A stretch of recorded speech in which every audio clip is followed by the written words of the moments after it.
Hello and welcome back to my channel. In today's video, I'm going to share with you how I built these double barn doors. Before we get started, I want to thank the sponsor of today's video, FITUEYES. Now FITUEYES is a worldwide manufacturer and seller for home and office products including TV stands, office desks, and office organizers.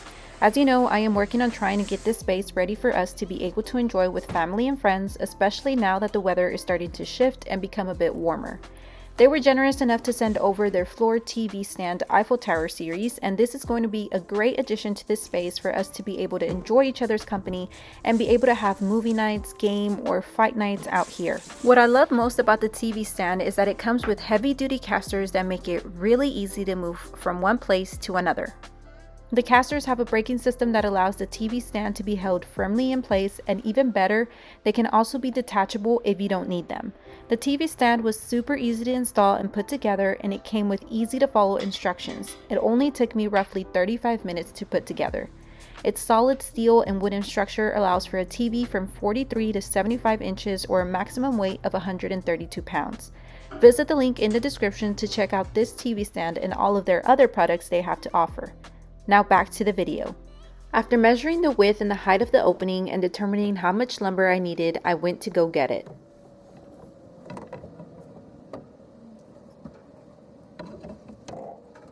To determine the measurements for each door, I took the overall width, divided it by 2 for the 2 doors I will be building, and added 2 inches to have it overlap on each side.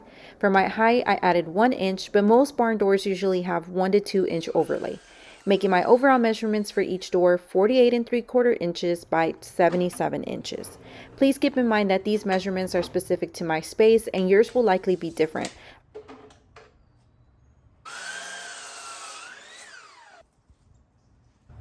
I am using 2x6s, so when determining my cuts for my stiles, they will remain the same at 77 inches, but for my rails, I have to remember to deduct the width of both stiles from my overall width.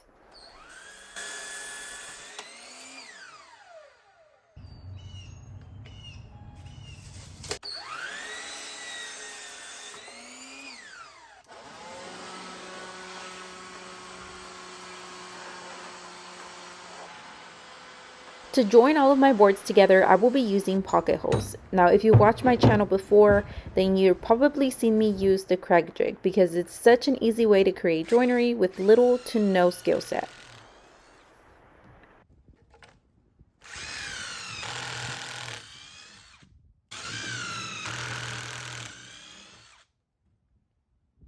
The pocket holes will go on the ends of all of my rails, which totaled to 6 of them.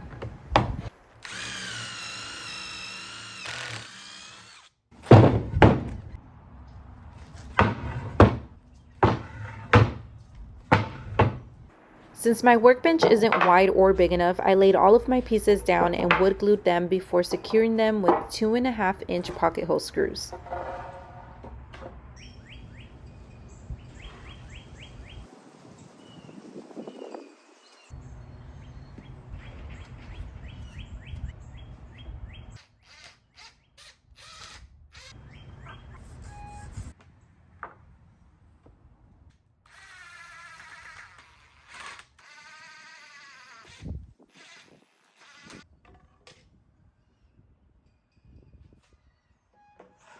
I repeated these steps until both doors were done.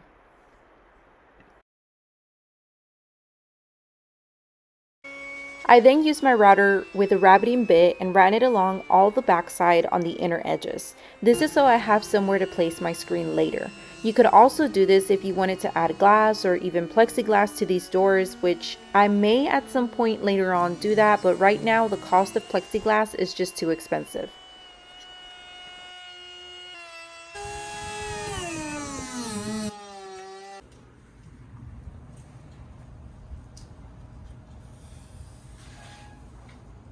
To fill the pocket holes, I used pocket hole wood plugs and some wood glue. Because these holes were deep enough, I didn't have to cut them down. They sat flushed on their own.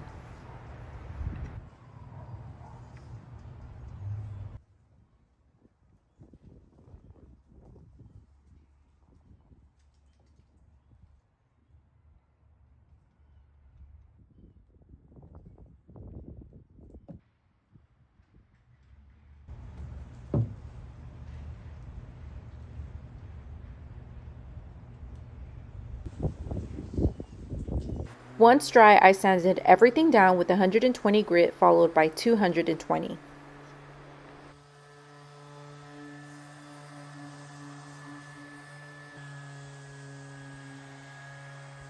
Like I had mentioned before, the holes were deep enough, but they did leave a few gaps, so I filled those in with some DAP Premium wood filler.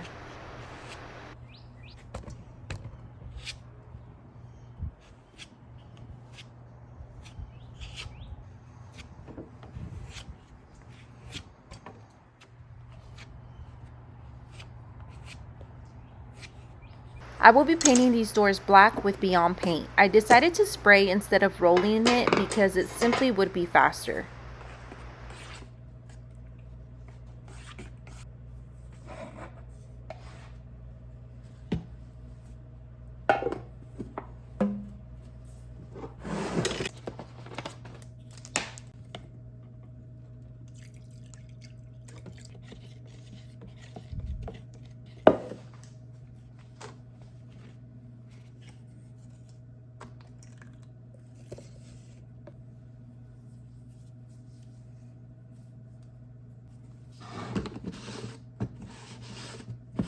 Now that I have a clean garage, I was able to spray them in there. If you missed how cluttered my garage used to be sure to check out that video. I would not have been able to do this if I had not decluttered it a few weeks back.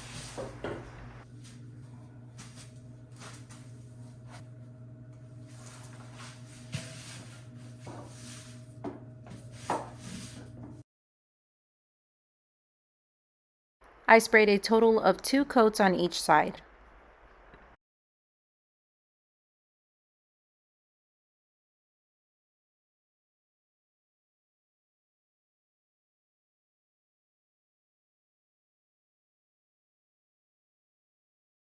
Next day I began adding the screen. I stapled it on, making sure to pull and keep it as straight as possible, and then remove the excess with some scissors.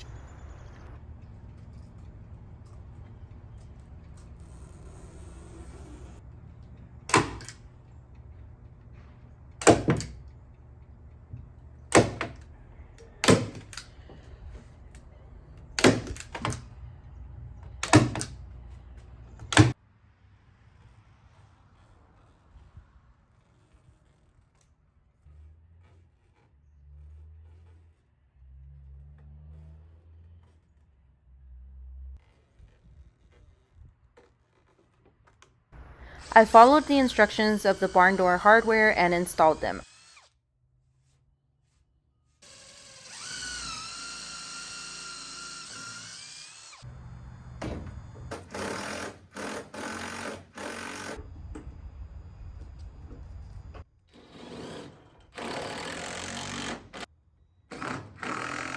To help the backside look more finished, I added black caulk all around the edges where the staples were placed.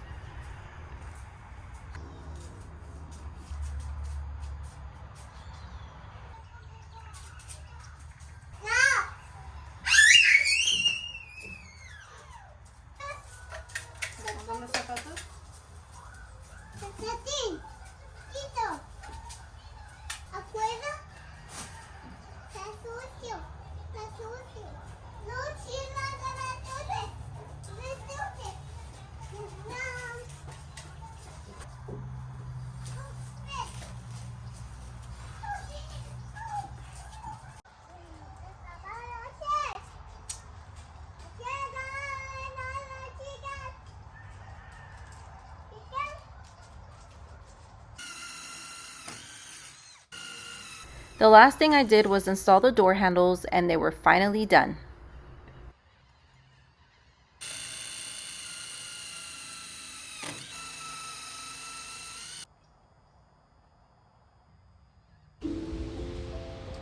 This is just another step into hopefully having a screened-in back porch and somewhere we can soon spend more time in. If you found this video helpful or you enjoyed it, don't forget to give it a thumbs up and subscribe and turn on your post notification bell so you don't miss out on any future DIY projects and home renovation videos. I love y'all, be kind, and I'll see y'all next week. Bye!